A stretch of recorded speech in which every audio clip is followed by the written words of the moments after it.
की माझ्या बाजूने ती माया आहे आणि तुझ्या बाजूने प्रेम आहे, तर तर तुम्ही त्याचं काय करणार? तुम्ही काळ कुठेही न्या, काहीही करा. मानवी नातेसंबंध कधीच जुने होत नाहीत. सिनेमा छान झालाय. म्हणजे असं आत्ता रिॲक्शन्स आहेत पीफ मधल्या. आम्ही छान करायचं म्हणूनच केलंय. कोणीच सिनेमा आता वाईटच करून दाखवतो म्हणून करत नाही. डॉक्टर गिरीश ओक, रोहिणी हट्टंगडी, विजय सर, सिद्धार्थ चांदेकर आणि मुक्ता ही मंडळी असताना किती वाईटात वाईट करू शकते. बाकीचे लोक रोहिणी ताई वगैरे म्हणतात, मला येतच नाही. कदाचित ते गोव्याच्या भाषेमध्ये प्रेमाच्या माणसांना आवाजावं करायची सवय नाही. हॅलो नमस्कार फ्रेंड्स, मी मज्जाची नीलम. माया चित्रपट लवकरच तुमच्या भेटीस येतो आणि या निमित्ताने एव्हर ग्रीन टीम माझ्यासोबत आहे. कसे आहात सगळे? आम्ही सगळे मजेत आहोत. मस्त.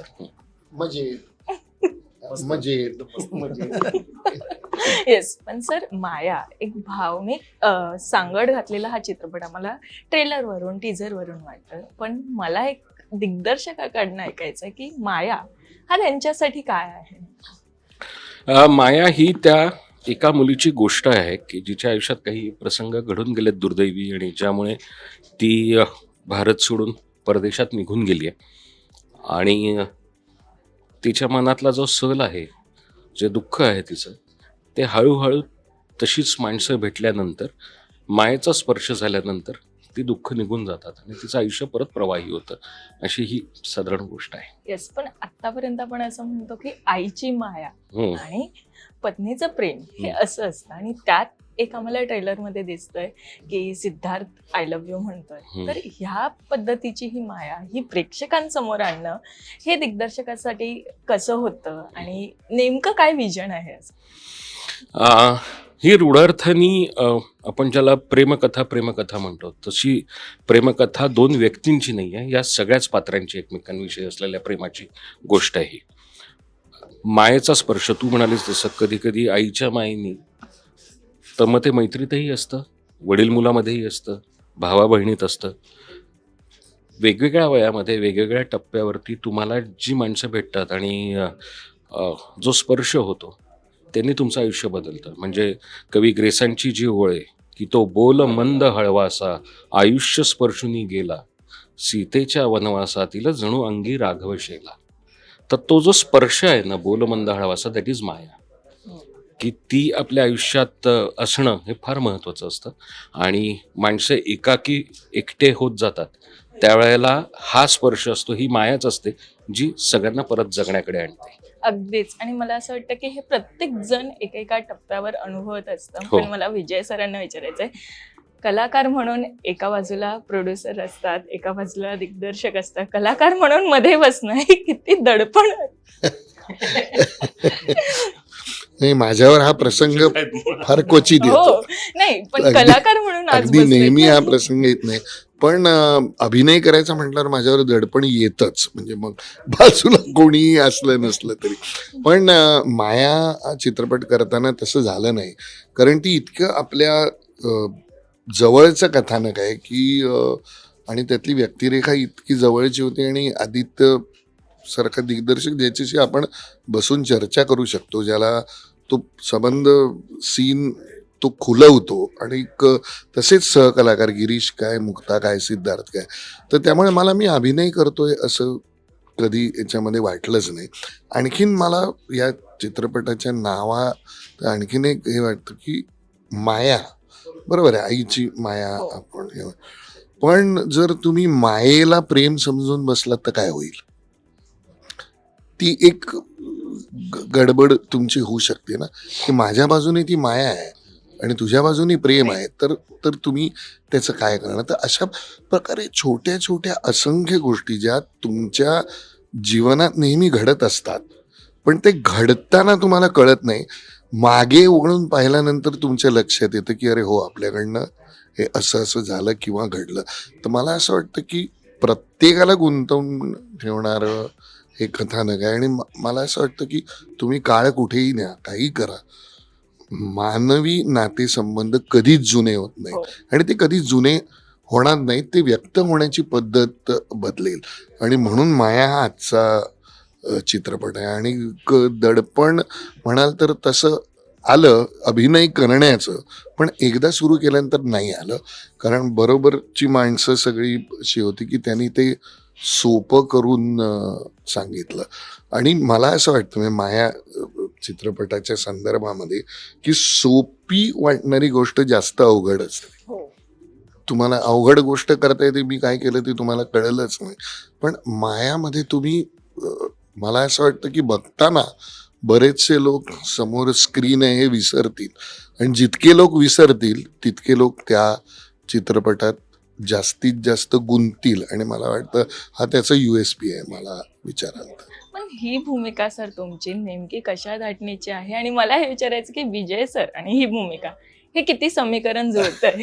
नाही, हे समीकरण बरंचसं जुळतंय, आणि ही उत्तम मित्राची भूमिका आहे. आणि मित्र म्हणजे एका बाजूने तुमचा सहप्रवासी असतो किंवा असला पाहिजे, आणि तो तसा सहप्रवासी सहअनुभूती घेणारा असाच असल्यामुळे मला ते करायला फार मजा आली, आणि बरोबर काम करणाराही मित्रच होता. हो, या त्यामुळे मैत्रीबद्दल ऐकायचंय. किती जुनी ही मैत्री आणि कशा पद्धतीची आहे? गिरीशची आणि माझी खूप म्हणजे 86 पासून तरी मला माझं स्मरण 1986 पासून आहे. मी गिरीश जेव्हा नागपूरमधून मुंबईत आला हो. तेव्हा त्याच्या सुरुवातीच्या व्यावसायिक नाटकामध्ये माझ्या नावावरचं पहिलं व्यावसायिक नाटक, त्याआधी मी एक केलं होतं पण ते माझ्या नावावर नाही. बरेच दिग्दर्शकांचे दुःख असेल माहित नाही मला.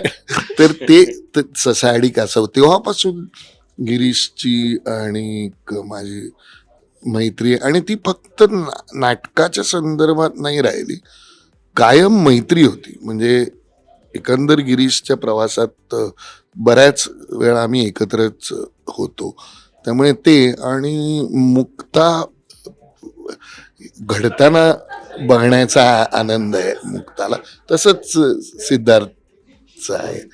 त्यामुळे आणि रोहिणी चांगुणापासून म्हणजे तिची तर मैत्रीच आहे हो.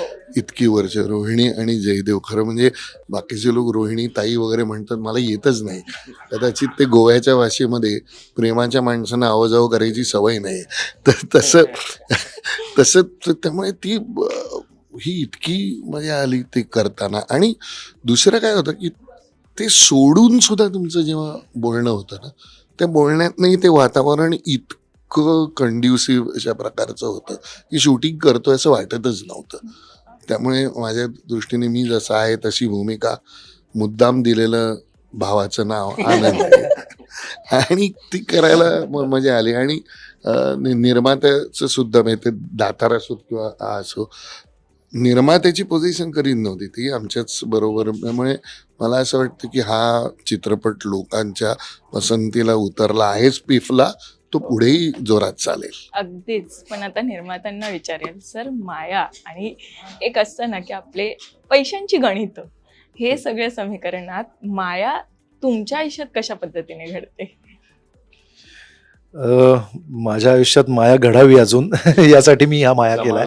माया जमावी खूप तो प्रयत्न केला आहे. मगाशी जसं मी म्हटलं तसंच की डॉक्टर सुनील दातार आहेत ना, त्यांच्यामुळे खरं तर आम्ही या प्रवासात जोडलो गेलो. सो खरं तर हे त्यांचं स्वप्न आहे, ते पूर्ण करण्यासाठी काही थोडंफार हातभार लावू शकलो. सो त्याचं व्यावसायिक गणित काय आहे, कसं आहे, हे खरं तर कुठलाच सिनेमाचा निर्माता सांगू शकत नाही. पण खूप मनापासून एक चांगली गोष्ट सांगण्याचा प्रयत्न केला आहे. खूप दिग्गज कलाकार मंडळी एकत्र या निमित्ताने आलेली आहेत आणि त्यांनी अतिशय अफलातून काम त्याच्यामध्ये केलं आहे. आणि मला असं वाटतं तो सर्वचा जो एक परिणाम जो आहे, जो गोळीबंद जो इफेक्ट लागतो, तो इम्पॅक्ट लागतो तर तो इथे आलेला आहे. आणि ते व्यावसायिक यश तो देईल आपल्याला, प्रेक्षकही देतील आणि मिळेल, याच्याबद्दल मला खूप आत्मविश्वास आहे. येस, आणि आम्हालाही वाटतं की या मायाला भरभरून यश मिळणारच आहे. पण दिग्दर्शकांना पुन्हा एकदा विचारणार आहे की जेव्हा 2 दिग्दर्शक एका सेटवर असतात तेव्हा कसं वातावरण असतं आणि कशा पद्धतीने देवाणघेवाण असते? फारच छान असतं. याचं कारण असं आहे की फार कमी वेळेला दिग्दर्शकाच्या मनात जे चाललंय ते आम्हाला ट्रान्सफॉर्म करून सांगावं लागतं वेगळ्या लँग्वेजमध्ये ॲक्टरसाठी म्हणून. पण त्याच्या मागच्या तत्वाचा जो विचार चाललेला असतो दिग्दर्शक म्हणून, तो एका दिग्दर्शकाला फार पटकन कळू शकतो. म्हणजे मी असं म्हणेन की ब्लेसिंग्स असतात अशा पद्धतीने. एकतर असे ज्येष्ठ रंगकर्मी बरोबर असताना त्याचा अनुभव, म्हणजे कित्येक वेळेला छोट्या छोट्या गोष्टीत त्याची नुसती अशी रिॲक्शन आली तरी कॉन्फिडन्स वाढायचा की ओके म्हणजे बरोबर चाललंय, की मी काय अगदी म्हणजे आठवत असेल तुला तर म्हणजे डॉक्टरांनाच मी काहीतरी सांगत होतो त्यावेळेला मागून फक्त बरोबर आहे गिरीश, नाही बरोबर आहे, असं बारीक गोष्टी असतात, सजेशन्स असतात, पण त्या महत्त्वाच्या असतात. म्हणजे त्याच्यामागे दोन्ही, एक तर क्रिएटिव्ह एलिमेंट आणि अनुभव आणि ज्येष्ठता, या सगळ्याचा उपयोग माझ्यासारख्याला खूप जास्त होतो. म्हणजे माझ्यासाठी ते फार काय म्हणू आपण त्याला, उपकारकही होतं आणि आश्वासक तर आहेच, पण फार मदतीचं होतं आणि आनंददायी होतं. त्यामुळे फारच मजा येते. आणि ज्या सहजपणे म्हणजे आपण एखादी गोष्ट सांगताना, ॲक्टरला सांगताना प्रत्येकाची पद्धत वेगळी असते, प्रत्येक ॲक्टरची त्याच्या प्रत्येकाची समजूत वेगळी असते. म्हणजे मी बुद्धी अशा अर्थाने म्हणत नाहीये, टच होणाऱ्या गोष्टी प्रत्येक ॲक्टरच्या वेगळ्या असतात, कारण प्रत्येकाचं स्वतःची एक प्रोसेस चालू असते. दिग्दर्शक ज्या वेळेला असतो त्याला नुसता तुम्ही कंटेंट सांगितलात तरी ते पुरेसं होतं. म्हणजे की सहज सोपी कॅरेक्टर आहे, तर म्हणजे काय करायचं, सहज सोपं करायचं, हे वेगळं नाही सांगावं लागतं. तर तो खूप महत्वाचा भाग आहे, ते खूप आश्वासक असतं. येस, पण या चित्रपटात ना प्रत्येक पात्र हे वेगवेगळं बोलतंय, वेगवेगळं बोलकं आहे. तर मला हेच विचारायचं की कशा पद्धतीने ही पात्र जमवण्यात आली आणि कशा पद्धतीने कास्टिंग करण्यात आली? खरं सांगू का, बऱ्याच वेळेला आणि अशा पद्धतीच्या सिनेमाला तर नक्कीच, की तुम्हाला काही काही वेळेला लिहिताना एखादा ऍक्टर डोक्यात ठेवावा लागतो. याचं कारण असं की त्याचं एक्सप्रेशन जे असतं ना, ते तुम्हाला माहिती असेल जर, तरच ते लिहिताना फुलवता येतं. कारण कित्येक वेळेला एका ओळीचा शॉट असतो, एका ओळीचा सीन असतो, पण त्याच्यावर रिॲक्ट करणारा ऍक्टर कोण आहे हे जर तुम्हाला माहिती असेल तर तुम्हाला लिहितानाही ते प्रिसाईज लिहिता येतं. आणि सुदैवाने ही मंडळी माहिती असल्यामुळे आणि म्हणजे हे जे कास्टिंग जे डोक्यात होतं त्यात सगळ्यांनी होकार दिल्यामुळे ते खूप सोपं झालं माझ्यासाठी. नाहीतर माझी तारांबळ झाली असती. म्हणजे लिहिताना मी जो विचार करत होतो तोच मला सुदैवाने त्याच ॲक्टर्स बरोबर करता आला. हे खूप महत्त्वाचं होतं आणि खूप गरजेचं होतं आणि माझ्या खरंच सुदैवाने ते झालं. अगदीच. आणि मला सगळ्यांना हा प्रश्न विचारायचा आहे की आम्ही माया या चित्रपटाचा जेव्हा ट्रेलर बघतो तेव्हा असं वाटतं की स्वतःचा शोध हा घेतला जातोय कुठेतरी. जेव्हा कलाकार असतं, दिग्दर्शक असतं, प्रोड्युसर असतं, जेव्हा आपला चित्रपट काही कारणास्तव कुठेतरी अडकला जातो, चालत नाही, तेव्हा मला या तिन्ही पथडीतल्या लोकांना विचारायचं आहे की तेव्हा स्वतःचा शोध घेऊन ते पुशअप कशा पद्धतीने केलं जातं, स्वतःला पुश कशा पद्धतीने करून पुढच्या पायरीकडे नेलं जातं. बरोबर आहे, असे प्रसंग घडतात, काय ते कित्येक वेळेला काही अडचणी येतात, काही दुर्दैवी घटना घडतात, काही वेळेला अनाकलनीय घटना घडतात. हे सगळं खरं आहे. याच्या मागे उत्तर एकच असतं खरं सांगायचं तर, आपण काम करताना ते आपल्याशी प्रामाणिक राहून करतो आहोत का आणि आपली पूर्ण शक्ती वापरून करतो आहोत का. तक्रार तेव्हाच सुरू होते ज्या वेळेला आपल्याला कारण शोधायचं असतं. बराचसा भाग हे क्षेत्रच असं आहे की कोणीच कशाचीच खात्री देऊ शकत नाही. तर जिथे खात्री नाहीये तिथे उत्तर एकच राहतं, ते म्हणजे प्रामाणिकपणा आणि कष्ट करण्याची तयारी. त्यांनी जर तुम्ही समाधानी असाल तर मग मिळणाऱ्या यशाचा आनंद जास्त होतो, पण मग नंतर खचायला होत नाही, पुढे आपण काम करत नाही. विजय सर, कशा पद्धतीने तुम्हाला असं पुश करता आणि पुढच्या पायरीकडे नेता की नाही आता यापुढे काहीतरी अजून चांगलं करेल की प्रेक्षकांचं आणखी मनोरंजन? नाही, मला असं वाटतं की या बाबतीत आता आदित्य म्हणाला ते सगळं तर बरोबरच आहे, पण माझ्या बाबतीत मी प्रचंड असमाधानी आहे आणि मला असं वाटतं की तुम्ही समाधानी झालात की तुम्ही तिथे थांबलात. असमाधानी असल्यानंतर तुम्ही स्वतःला पुश करता पुढे करायला आणि ते करताना त्याच्यातला प्रामाणिकपणा तसाच शिल्लक राहा. मला लोक विचारतात की तुझं आवडतं नाटक कुठलं, तर अजून व्हायचं आहे. त्यामुळे तेच मला असं वाटतं तुम्हाला पुढे घेऊन जात असतं. आणि दुसरं म्हणजे कधी कधी काय होतं की व्यावसायिक यशाची कदाचित तुम्हाला गणितं मांडता येतील, कदाचित, की बाबा हा चित्रपट करत असताना ही माणसं घ्यावी म्हणजे तो खर्च आटोक्यात येईल, मग हा चित्रपट कुठे रिलीज करायचा वगैरे, ही सगळी व्यावहारिक गणितं मांडता येतील, पण प्रामाणिकपणाला उत्तर नाही, तो असलाच पाहिजे. अगदीच. आणि हेच जे गणितं मांडतात त्यांनाच विचारायचं आहे, जेव्हा असं आयुष्यात घडतं तेव्हा कशा पद्धतीने स्वतःला पुढे ढकलण्यात येतं. खरं तर या दोघांनी अतिशय करेक्ट उत्तर दिलं आहे आणि माझ्या मनातही तेच विचार आहेत. म्हणजे आदित्य म्हणला ते अतिशय खरं आहे की कुठलीही गोष्ट आपण प्रामाणिकपणे करतो तर तेव्हा ज्या पद्धतीचं समाधान मिळतं आणि तो जो विश्वास माणूस म्हणून आपल्याला मिळतो. यश अपयश ह्या क्षेत्रातल्या दुर्दैवानी आपल्या हातातल्या गोष्टी नाही आहेत हो, या क्षेत्रातल्या. सो त्याच्यामध्ये ते आपण जर प्रामाणिकपणे केलं नसेल, आपण जर खरेपणाने केलं नसेल तर मग ते त्याच्याबद्दल कुठल्याही प्रकारची तक्रार करण्यात काही अर्थ नाही. पण जर आपण प्रामाणिकपणे केलं आहे आणि काही कारणास्तव त्याला असंख्य कारणं आहेत ज्याच्यामुळे यश नाही मिळालं, तरी मला असं वाटतं की आपण जे त्याच्यातून मिळवलं आहे हे त्यातली काहीतरी मिळकत असेल ती आपल्याला पुढे नेण्यासाठी उपयोगी पडते. आणि जसं सरांनी सांगितलं की अजून बेस्ट व्हायचं आहे, तर ते बेस्ट व्हायचं आहे हा जर आपला अप्रोच असेल आणि त्याच्याकडेच आपण बेस्ट होण्याकडेच जर आपण प्रवास करत राहू, तर मला असं वाटतं की तू एक उमेद आपल्याला सतत काही ना काहीतरी नवीन करायला उद्युक्त करते आणि त्याच्याबरोबरीने मग ते व्यावसायिक गणित जुळून येतील Yes. असा एक विश्वास मनात निर्माण होतो. अगदीच. आणि आता जसं म्हणालात की बेस्ट व्हायचं आहे, पण मला तुम्हाला विचारायचं की माया या चित्रपटातला बेस्ट सीन असा तुमच्यासाठी कोणता होता विजय? असं असं एक सांगता येत नाही, पण मी समोरून बघून एकदा गिरीश मुक्तावरती भडकतो आणि ती त्याला शांत करते आणि की आजार तुमच्या पद्धतीने होत नाही, असा एक जो सिक्वेन्स आहे त्या दोघांची केमिस्ट्री आणि हा तो सीन मला फारच फारच इंटरेस्टिंग वाटतं. Yes. आणि तो सीन कट म्हटल्यानंतर कसं वातावरण झालं? ते मला एक्झॅक्टली आठवत नाही आता, पण कुठलाही बरा चालू असलेला सीन कट असं म्हटल्यानंतर त्रास होतोच. पण आणि त्यानंतर कधी कधी दिग्दर्शकाकडे फार मस्त आहे, कट सॉलिड झाला सीन, एक घेऊया परत.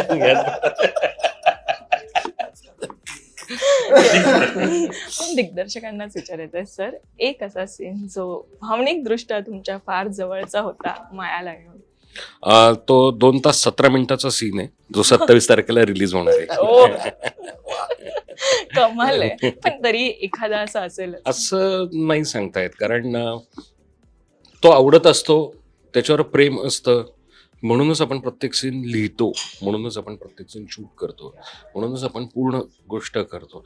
त्यामुळे असं अगदी खरंच सांगतो प्रामाणिकपणे, असं नाही सांगतात की हा आवडलाय हा नाही आवडलाय. आणि वेगवेगळ्या कारणासाठी वेगवेगळ्या गोष्टी आवडतात. कित्येक वेळेला असं असतं की म्हणजे सीन आहे तो आवडतच असतो आपल्याला पण काही इतर लिमिटेशन्स असतात आणि त्या ह्याच्यात सगळ्यांच्या मदतीने तो सीन तितक्याच इंटेन्सिटीने पूर्ण होणं, म्हणजे वेळेचं कधी बंधन असतं. काय बाबा आपल्याला अर्ध्या तासात हा सीन कम्प्लीट करायचा आहे, कारण जरी सिनेमा कलाकृती असली तरी त्याला एक मॅनेजमेंट लागते आणि ती करताना खूप तारांबळ उडते आणि त्याची जबाबदारी 100% दिग्दर्शकाची असते आणि घेतलीच पाहिजे. तर ते करताना, कारण त्याच्या मागे खूप आर्थिक गणितही असतात आणि वेगवेगळे प्रॅक्टिकल प्रॉब्लेम्सही असतात की लोकेशन सोडायचं असतं वगैरे वगैरे. अशा वेळेला कमी वेळेमध्ये ॲक्टर्सना कॉन्फिडन्समध्ये घेऊन किंवा ॲक्टर ज्या वेळेला कॉन्ट्रीब्यूट करतो स्वतःहून ते पूर्ण करायला, त्यावेळेला त्या टीमवर्कमुळे जी मजा येते ना ते खूप छान असतं. कित्येक वेळेला सगळं छान चाललेलं असतं पण तरी सीन होत नाहीये आणि काय काय वेळेला एखाद्या छोट्याशा गोष्टीने तो सीन असं फुलून येतो. तर त्यावेळेला होणारा आनंद हा असा सांगता येत नाही की तो खूप छान असतो आणि त्यावेळेला म्हणजे ते क्षण खरं तर आवडतात सीनपेक्षा. अगदीच. आणि मला असं वाटतं आता हेच टीमवर्क आम्हाला लवकरच चित्रपटगृहात पाहायला मिळणार आहे. प्रेक्षकांना काय सांगायला आवडणार आहे? सिनेमा बघा, प्लीज बघा. सिनेमा छान झालाय. म्हणजे असं आत्ता रिॲक्शन्स आहेत पीफ मधल्या, आम्ही छान करायचं म्हणूनच केलंय, कोणीच सिनेमा आता वाईटच करून दाखवतो म्हणून करत नाही. पण मला असं वाटतं की असे कलाकार असताना ह्याची खात्री आम्ही देऊ शकतो की क्वालिटी ऑफ वर्क ज्याला म्हणतात ते 100% खूप चांगलं आहे. कारण असे ॲक्टर्स असताना डॉक्टर गिरीश ओक, रोहिणी हट्टंगडी, विजय सर, सिद्धार्थ चांदेकर आणि मुक्ता ही मंडळी असताना किती वाईटात वाईट करू शकते. त्यामुळे त्याचा एक जो आनंद असतो की चांगल्या कलाकारांचं चांगलं काम बघायला मिळणं हा खूप प्रॉमिसिंग भाग आहे आणि तो नक्की आनंद देईल याची मला खात्री आहे. येस, नक्कीच. सो थँक्यू सो मच आणि all the very best. Thank you. Thank you. Marathi मनोरंजन सृष्टीमधील मालिका, चित्रपट, नाटक तसेच कलाकारांबद्दलच्या नवीन अपडेट्स जाणून घेण्यासाठी नक्की सबस्क्राईब करा इट्स मज्जा मराठी या आपल्या नवीन यूट्यूब चॅनलला.